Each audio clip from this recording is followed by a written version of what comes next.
it's not a dog, it's a ferret. Get down.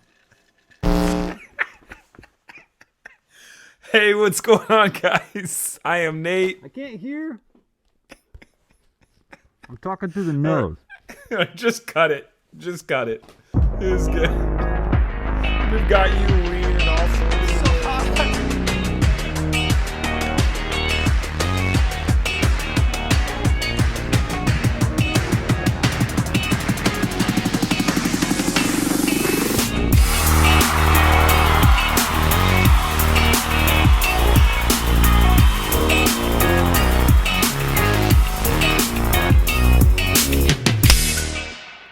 Hey, what's going on, guys? I am Pete Mitchell. And I'm Elliot.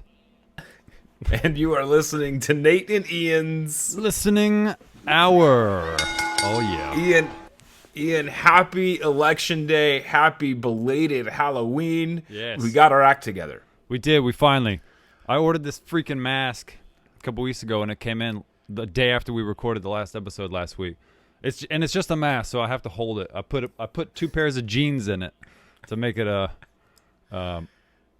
hold its shape. So, yeah. I will tell you that when you we talked earlier and you had it on. Oh boy, are you taking off on your bicycle? I need handles, bro. You do need the handles. Elliot. Elliot. Anyway, also for those of you that are curious, it is a double costume that Ian has on, because if you look, ladies and gentlemen, we also have Princess Leia today. You're my only hope. Yeah, well, look, man, I don't have what are those called? AirPods. Yes, that's what they are called. These are what I use to record music and stuff, and I will get. They're expensive, man. I got bills. I got other kinds of bills. Look, I understand. The only reason that I actually have these is my dog Schwag ate my other pair, and I just had to bite the bullet. You know. I remember you. Quit. I remember you. Come here. He's trying to get away. I remember you buying those for one of the episodes. Yeah, it happened.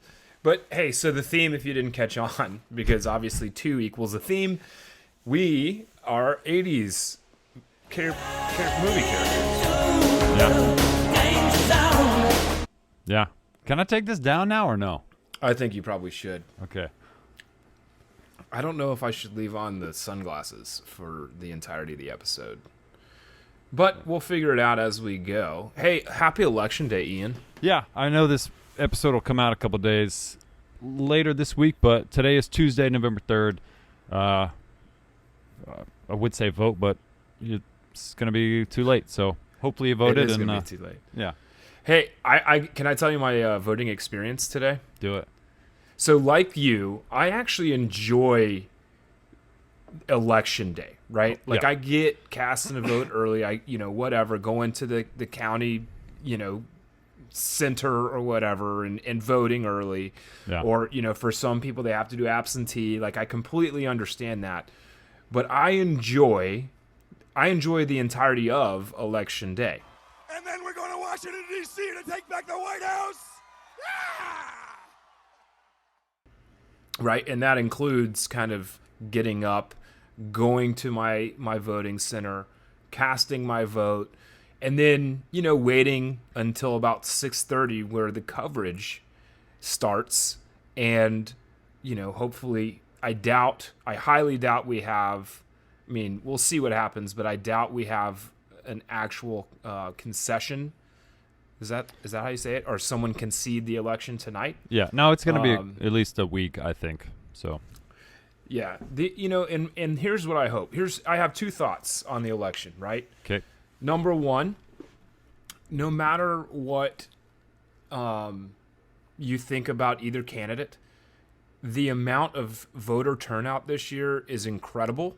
Yeah. And that's amazing, because we have 2 duties as American citizens. One is to vote in the democratic process, and the other is to stand on jury duty, right?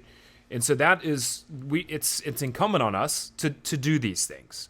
I know Ian and I both voted today, and Ian, have you ever stood jury duty? I've never stood jury duty. I've been called in a couple times, and it's easy. I have friends who have to go back a couple times, and they just say, here's the dates of the court or the case, who has to work. And twice I said, I have a full-time job, and they said, okay, you're dismissed. So I know that's not easy for some people, but I was lucky. I went in twice and got out of it because I said, I have to work. I can't miss. Right. I mean, if they said you have to be here, I would have been like, okay, cool, but Yeah, I don't, naturally. So. So that's number one. I think it's awesome, the voter turnout that we've had in 2020. Definitely. Number two, irregardlessly of the outcome of this election, I just hope that the American people can be peaceful, and we're a divided country, and we need to get a little united. Yeah. And so those are my two hopes for this election, right? E.T. he's phoning it home right now. I gotta put him down for a second. I feel weird because now like I'm in costume, but you're not. I'll put it back on in a second. No, But- I believe you. I agreed. Totally agreed. So One more hey, thing. do you have? What? I was going to ask. What are your plans for tonight? Do you have anything going on? For Hang the out. coverage? Hey, we're gonna hang out with some friends and family and go to bed early. I got to work all day tomorrow. So, but again, it's not like a typical election night, like you said. It's gonna take a couple days. So, I'll have some food and chill and go to bed. That Yeah. sounds fun. Ian, I have one question. What's that? If you were directly above him, then how could you see him?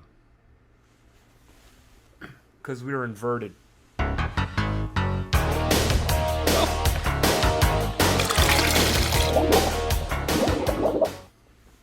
Hey, Nate. Ian. Yo. No, so my name's Pete. Oh, sorry. I'm Hey, Pete Mitchell. Maverick. I'm Hey, Maverick. Mav, Top Pete, Gun. Pete Mitchell. Hey, dude. So it's yeah, bro. We talk about sports a lot, right? And We, in fact, do. a lot. And today is, in fact, election day. Again, when you see this video, it'll be a couple days later. But we're shooting on election day, so we're going to talk about some politicians who, in their previous careers, were athletes. I can say that better. Athletes who became politicians. Yep, that's correct. That's it. Parlayed their physical prowess into a political career. Yeah, we got a couple each. We'll get through these quick. But yeah, it's just interesting. Some you know, some you don't. So I'm going to start us off with a hockey player. All right, Kenneth Dryden. All right, born in Ontario. He went to Cornell, which I'm in New York. Cornell's in Ithaca, New York. Got his Bachelor of Arts in History.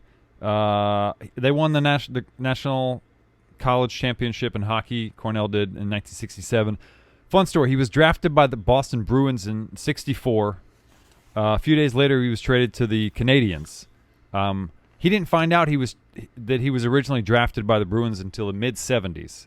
Again, he was drafted in '64. But he was in college at Cornell in '67. He was in college, and he turned it down. He decided not to go in the draft, but he was drafted. Okay. But then he still ended up playing for the Canadiens. Played from '71 to '79. He took a break during the '73-'74 season, and it makes sense. He was unhappy with his contract. First, he had just the '72-'73 season. Canadians had won the Stanley Cup, and he won the Vezina Trophy, which is the best goaltender award, right? I don't know. I'm telling you, You're talking about. Oh, It is. Well, then why'd you ask me a question? I just said it, right? So yeah, the year before they won the Stanley Cup. They won the Stanley Cup. He won the best goaltender award, and Okay. he was making in the thousands. I know it was the '70s, but so he took that year off. He came back, but he used that year to fulfill his law degree requirements. Yeah, so he retired. It's not much fun about this story, but here's his stats real quick. .920 winning percentage. Again, he only played 9 seasons. 2.24 goals against, 46 shutouts. I think that's pretty good. He was inducted into the Hall of Fame in '83. Joined the Liberal Party of Canada. Ran for the House of Commons in 2004. And he was named to the cabinet as the Minister of Social Development. Okay. Well, one more. As of 2013, his campaign still owed $225,000. So I think they're a little low on funds. He's not in politics anymore. I don't get Canadian. I was going to ask you, do you know what the cabinet or the Minister of Social Development is? I would assume that, they develop socially. Yeah. So that's it. That was my more fun one is second, but the first one is kind of boring. Hockey player. No, he was a goaltender. I'll tell you this. I think it's a cool story, though, right? Yeah. I told it poorly. I think, however, what I kind of like about Canada is I think there's 5 political parties, not just the standard 2.5 that we have here in the States, right? So you have the Conservative Party, who are the official opposition, the New Democratic Party, and then some Green Party, and then one of like a French party that I don't know how to say. So French Party, yes. Sorry, but that's pretty cool. Like, first off, if you're going to take a year off from playing professional sports, nothing better than to go and get your Juris Doctorate. Yeah, And he was an article. I looked that up. Like that's where he like in that time off as well. He like worked for a law firm to kind of like learn about it. I guess that's called articling or something. My cousin, who is a lawyer, if she watches this, will make fun of me. I'm sorry, Molly. But yeah, the cool thing is he played for like 9 seasons and was inducted into the Hockey Hall of Fame. Like quit before his prime. He quit at like age 31 or 32, something like that. So yeah, Kenneth Dryden, hockey star, politician in Canada. He played for the Canadians, or perhaps the Canadians. Canadians. Potato. Yep. Hey, I've got one. And for those Tennesseans watching this episode, you'll be familiar with the name Heath Schuler, right? So Heath Schuler was a quarterback at the University of Tennessee. In fact, I think he played at Tennessee when Johnny Majors was still coach, and then under Philip Fulmer. He wore number 21, and the reason I remember this is he was a great quarterback in the SEC, and there was a Heisman push for Heath, and the slogan was you have to be at least 21 to win the Heisman, which was like, his number. You have to be at least 21. I don't know. But he was a pretty incredible quarterback. Now, here's what's funny is, the game of football has changed so much, right? Yeah. I mean, it used to be 3 yards and a puff of smoke, right? Wasn't that the saying of like, controlling the line of scrimmage, making sure you develop or establish a run game. He only played 3 years. He played 91, 92, and 93. And his last year had a completion percentage of 64.5%, threw for 2,354 yards, 25 touchdowns, and 8 interceptions. If a quarterback had those numbers now, they're like, you're not even sniffing the NFL. No. But he was a Heisman candidate and was drafted out of Tennessee to the Washington Redskins, the team formerly known as the Washington Redskins, now the Washington Football Club, as 3rd overall. He bounced around the NFL, a little bit of a journeyman. I think he played for New Orleans. He played for the Raiders, but never got healthy and ended up, he's from North Carolina. And in 2005, after a career in real estate, he got the Democratic nomination for North Carolina's 11th congressional district, which is most of Western Carolina. So, Asheville butting up into Tennessee, which can be a pretty liberal area. So he won that and has served, I think, 3 terms as a United States congressman. Nice. I have no idea what his degree was in. No, it's fine. I do remember him. I didn't know that he first I went to the NFL. I guess I didn't follow him that closely, but Yeah, I mean, congrats. He's still doing politics. Good for him. It's a job. Well, I don't think he's doing it anymore. Oh, I mean, right? he did. I think he's Well, probably like just back down in Western North Carolina, looking but how like pretty three- the mountains are. 3 terms. You said that's a good run. That's nice. Not terrible. Good for him. You know, I always support the the natives Old Heath. natives of Tennessee. So Heath. Heath. All right, who else you got there? Okay, this one I had to pick because my parents watched this and my dad. We already know, diehard Tiger fan. That's where I get it from, right? So, dude, it is so hot in here. The heat just turned on. I'm wearing long socks for the first time.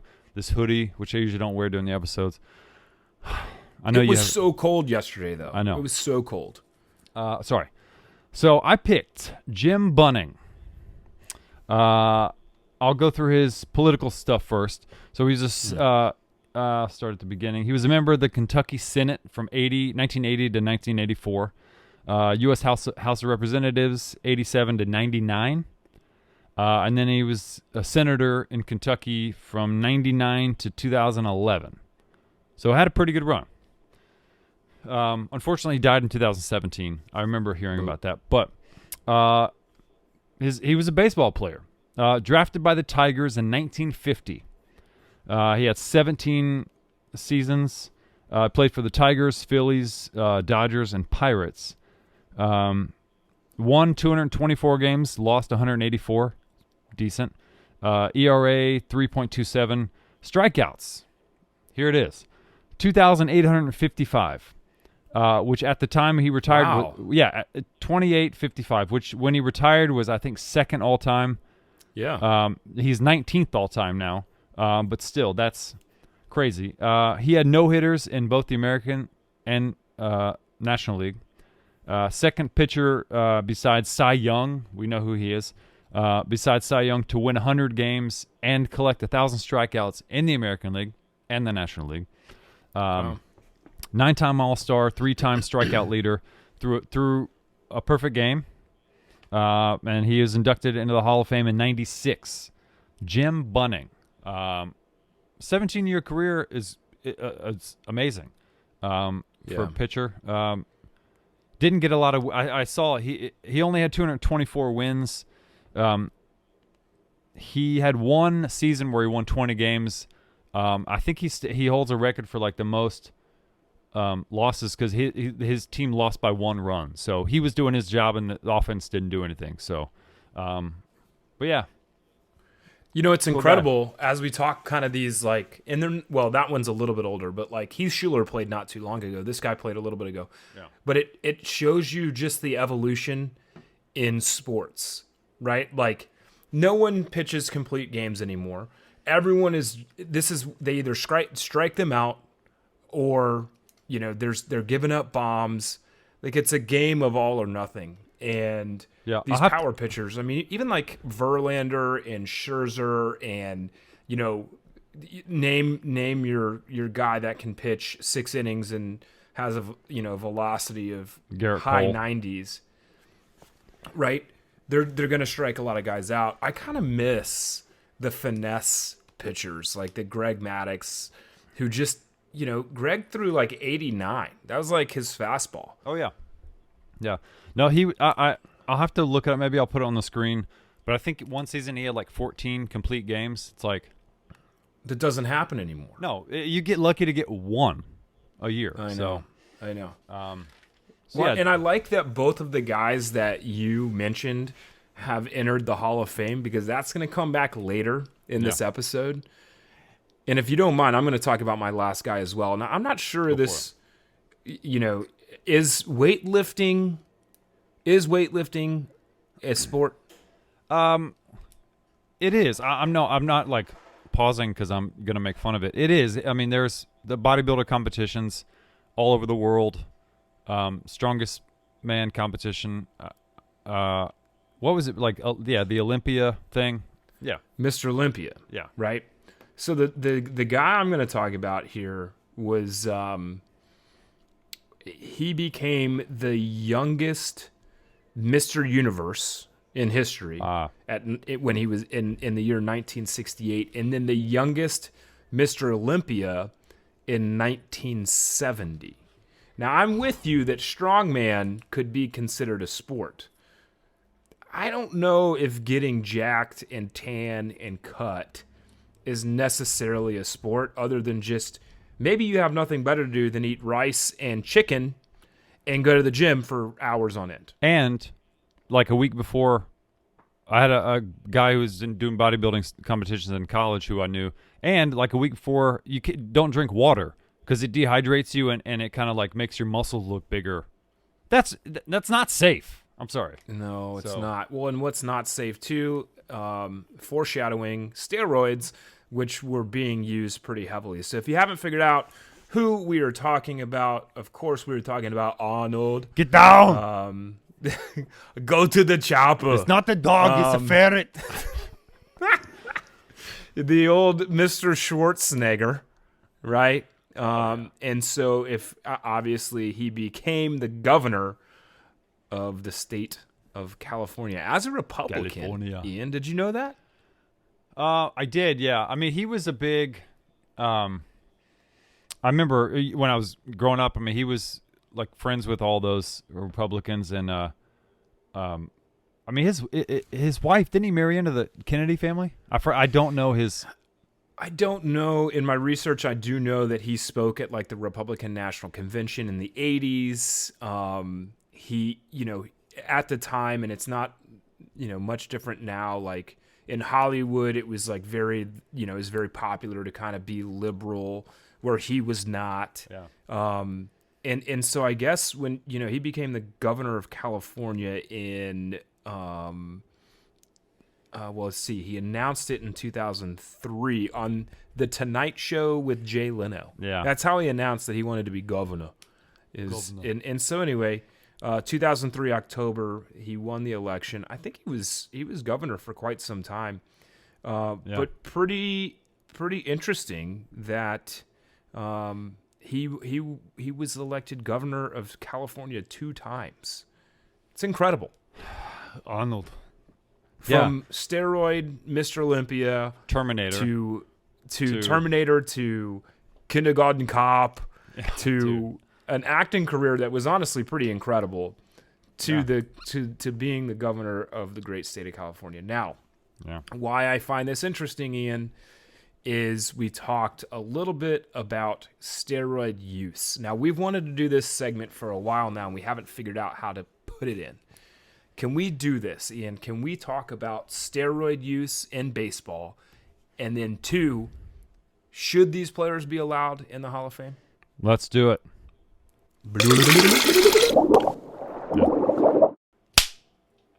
Segment 3. All right, Nate. All right, Ian. All right, Nate. All right, Ian. No, serious business, because I might get a little Okay. heat. No, I'm kidding. No, I might get a little heated, like I did last episode. But this is, I like when you get heated. yeah, I'm gonna lounge on the microphone again.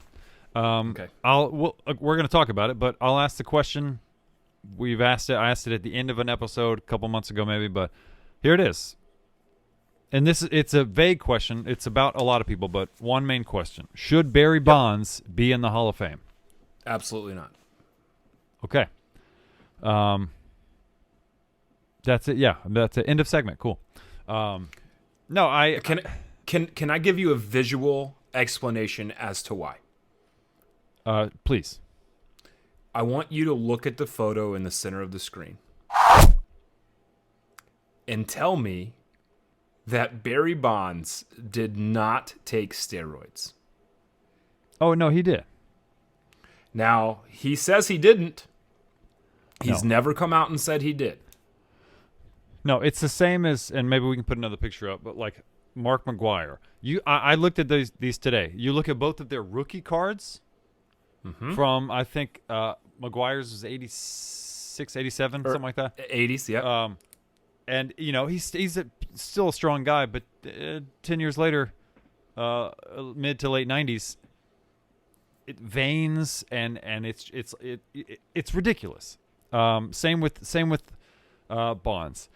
Of course, 2006, 2007, you had the Mitchell report, which George Mitchell, He was anointed by Bud Selig, the then commissioner of baseball, to investigate all this stuff because it started coming out.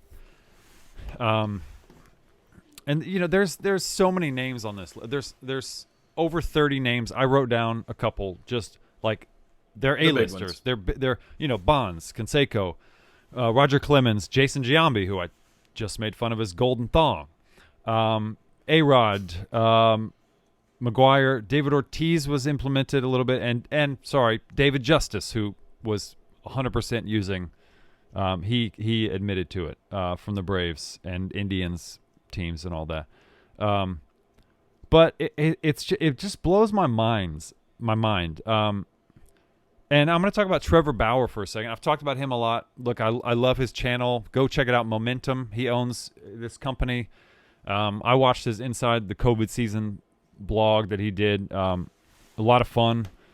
Took a camera everywhere during this COVID baseball season, and it was fun. But he wears it like Barry Bonds should be in the Hall of Fame T-shirt. He sells it. I'm not going to buy one because I disagree. This is his. I kind of shortened it, but this is his quote from him. Like, steroids saved baseball. That home run chase in '98 brought fans' love of the game back. Right? That's what he says. And I don't disagree with that. No, and I get it. But I totally. That's why for weeks we've been talking about this segment, and I'm like, which way do I go? I mean, I have a strong feeling, but here's the thing. Steroids, it's still cheating, right? And the Astros cheated. The Astros cheated for a couple of years, and now everyone hates them, including Trevor Bauer, who was well outspoken about it. So, and what I'm saying is, he thinks that one form of cheating is okay, and the other form is not okay. He's kind of contradicting himself. Steroids is okay, but they cheated in this other way. So yeah, I'm calling some hypocrisy there. Yeah, I'm calling you out, Trevor. You're not going to watch this, but I love you. But you can't hate one form of cheating and say, well, this one's a little bit better. They didn't use steroids, so it's ridiculous. It's still cheating. I think it's dumb. So here's my thoughts. Number one, I completely agree with Trevor Bauer that it changed the game of baseball. Right? Yeah. Thousands of people started watching. So much so that Major League Baseball put in some, they lowered the mound for pitchers. They put in some, because they realized that the home run was like the Hail Mary, right? They can sell that. That's what people want to see. When Jose Canseco was juicing, people would show up early to the stadium to watch him take batting practice. If you remember with Sammy Sosa, he got caught not only juicing, but hitting with a corked bat, which he said he only used for batting practice, which, come on, we know he was lying, but he used a corked bat for batting practice because the fans loved to get there early and watch him just hit, 500 feet homers. Like, this is crazy, and it's a feat that's pretty impressive, but most of these individuals would have. Barry Bonds was a no doubt Hall of Famer if he had never done steroids. The dude was a 7-time MVP. That's tied for first in Major League Baseball history. Yeah. He was a 14-time All-Star. My problem with Barry Bonds is that, look, Mark McGuire came out and said, you know what? I use steroids. Jose Canseco basically said, absolutely, I use steroids, and this is the formula of how to actually do it. Yeah. There's others, A-Rod denied it for a long time until finally he said he did it. My thing is, like, just be honest. Yeah. Be honest. And I think if Bonds was honest and he said, you know what, that's the game, that's how the game was at the time. Yeah. Everyone was doing it. I was still as skilled as everyone, but I was just putting myself on a playing field that I would still be better than everyone. Yeah. So I have I have the voting right for Barry Bonds. So for those of you who don't know, you have to be out of the league for 10 years until you can be voted upon. You have to get a 75% not vote 10 from years. Baseball Writers of America. So he started 07, I believe was his last year in the league. So 17 would have been his first vote. I think it's just 5. It's just 5 years out of the league. Is it 5? I thought it was 10. I think it's Fact 5. check. No, but yeah, because sorry to interrupt. Because Jeter is in this year. He was on the ballot because his last year was 2015. So Okay. what? Yeah, Yeah, makes sense. keep going. So in 17, he got 53%. In 18, he got 56%. We're talking about Barry Bonds. In 19, he got 59%. And this year, he got 60%. Now, we're going to see exactly what happens as we go along. But in kind of what you were talking about, Ian, should these players, should Jose Canseco, should Mark McGwire, should Roger A-Rod, Clemens. should Roger Clemens, should these individuals, known steroid users, be elected into the Hall? Now, one thing that I think is pretty unique about baseball is they have something called the character clause. That's part of the heart of basically the heart of baseball, right? Yeah. Now, what that means is you can't just be a great player. You need to be a good person. Now, unfortunately, when we start talking about steroid usage and cheating, I mean, there's a reason that Pete Rose is not in the Hall. Yeah. And I actually am one that thinks Pete Rose should be the Hall of Fame. Yeah. I agree with that. He bet on games he played in. That's a problem. He never bet against himself. He never threw a game to win money. Yeah. Right? So, I actually appreciate that Major League Baseball takes into account this character clause, and it's the Baseball Writers of America that get a vote. Yeah. And if it gets 75%, then guess what? He should be in. But I doubt it will ever happen. Yeah. No, I agree. I'll say one more thing on it just because it upsets me. Like, I get that you did steroids, but like after the news coverage of McGwire came out in '98 that he was actually doing it, here's a stat: 8% of male high school seniors, they did a study, and 8% of male high school seniors had said they'd used steroids. 8% in the entire U.S. That is thousands and thousands of people who one wrong needle prick and you have a heart attack. Your body's not ready for that. So that's what it's ridiculous. There it is. Literally, I'm not a fan. I'm glad we're on the same page there. Yeah. Now, there's a guy here in DC. I enjoy listening to his radio, and his thought is like, let them all juice. Like, who cares? That's the best form of entertainment. But level the playing field where they all have to do it. I don't necessarily think that's right. I'm sure he's just kind of joking, But hopefully. there's no, if you get caught cheating, there's an old Ty Cobb saying that if you're not cheating, you're not trying. But like, just don't stick needles in your butt. It's not that hard. So the 2-month-long question: should Barry Bonds be in the Hall of Fame? Nate, no. Ian, no. Thank you. Bloop bloop.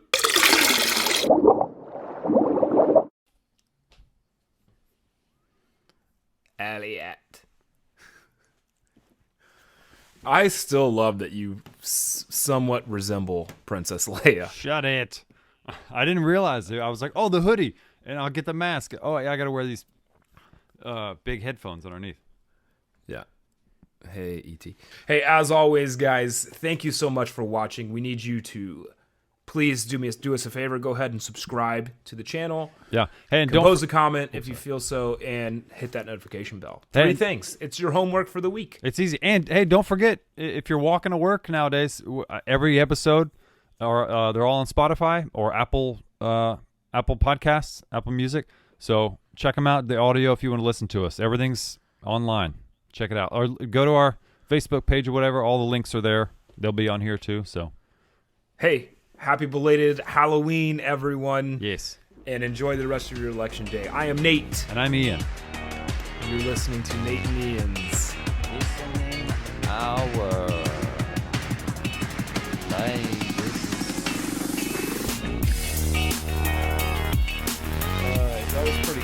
That was a pretty good ending, actually.